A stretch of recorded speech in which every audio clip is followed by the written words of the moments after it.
What's going on, investors? AK from Algo here. In this video, I'm going to share with you a section of an interview I did with Tyler MacroOps. In this portion, we talk about the future of trading. So we all know all these computers and algos and AI, they're coming into the market and seem to be taking over. So is there really going to be room for human traders in the future? And if you're just starting out as a trader right now, what should you be focused on learning? Well, we cover all those questions plus more right in this interview. So watch it, and if you learn something, make sure you subscribe to this channel and hit that bell so you get notifications of future videos. Here it is. Cool. Now, before we wrap this thing up, I wanted to ask you about the future of trading. What do you think the role of a trader will look like in 5 to 10 years from now? Because we all know, algos have increasingly dominated the market and people have recently moved to systematic stuff. And then now the machine learning and the deep learning stuff's getting a lot more sophisticated. And it's easy to kind of imagine a world where machines are just taking in all these inputs, whether it be technical, fundamental, or quantitative, sentiment data, alternative data, and processing all of that and just spitting out the trades. And really the human doesn't really have much of a say in what's going on. So do you think that is the likely outcome? Or do you think that the human trader is still going to have a lot more of they're going to be a lot more involved in the process? Let's talk 5 to 10 years out. Yeah.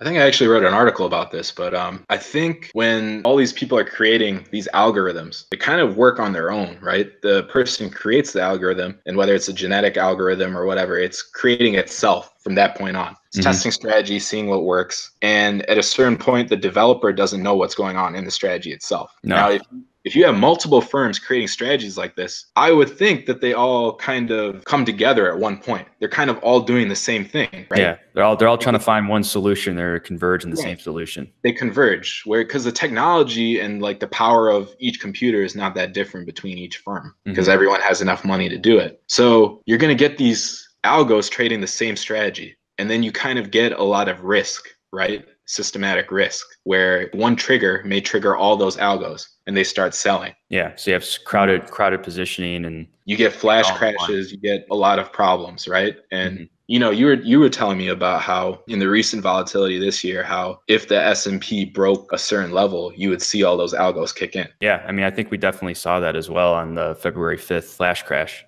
Right.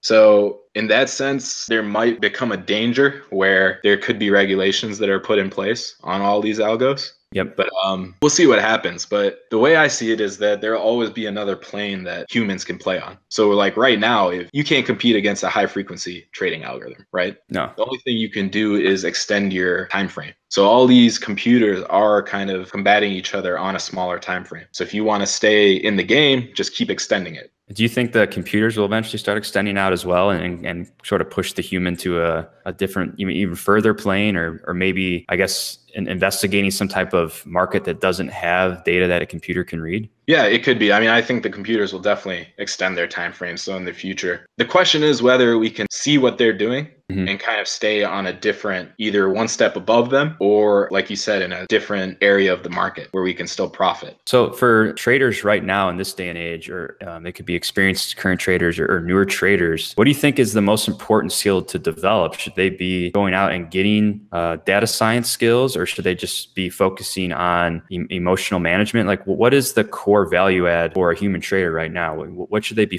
what skills should they be focusing on? That's a tough one. Honestly, if you're in college or something and you have a choice to start with the data science and the coding, I would do that while also paying close attention to psychology and, managing your own emotions. But if you're an experienced trader at this point, I think you can still carve out your own area with simple strategies where they should work. They're still robust regardless of what the algorithms are doing. Because at the end of the day, an algo can spit out whatever signals it wants, but there's still a human at the other end controlling that capital and has that, they're still going to respond to the emotional swings. So that's why I feel one of the core things that every trader should be constantly working on is the emotional side of it, because, to be able to handle the ups and the downs is really the part that will remain no matter how crazy the algos get, and how good they get. That emotional management is always going to be crucial for you to kind of stick with the course and stay with the ship when things aren't going well. See, that's an important point you bring up, because that's the problem I see with these robo advisors right now. I'm talking more wealth management. So Betterment and Wealthfront, those types of companies. companies that are using the robo-advisors, they're trying to put these people in place now where if someone picks up the phone and calls them, they'll have someone answer. But like you said, the emotional swings that the people feel are going to make them pull money out when we go through the next cycle. Yep. You know, in a bull market, everyone's happy and robo-advising works great because no one's calling in. They just see profits. But when you get steep drops, there's going to be people calling in. And what is a robot going to do? When you pull the capital, that's it. The strategy's screwed. And I also wonder too, if, you know, steep drops are pretty bad, but even just a sideways grind or like a slow hellish strip lower, I feel like will definitely, because I mean, I know with me, if I'm doing something in my trading process and it literally hasn't made money for 2 or 3 years, like my confidence is pretty low, you know, and like it's so tough for someone to stick with something that hasn't worked for 2 or 3 years, you know, and that's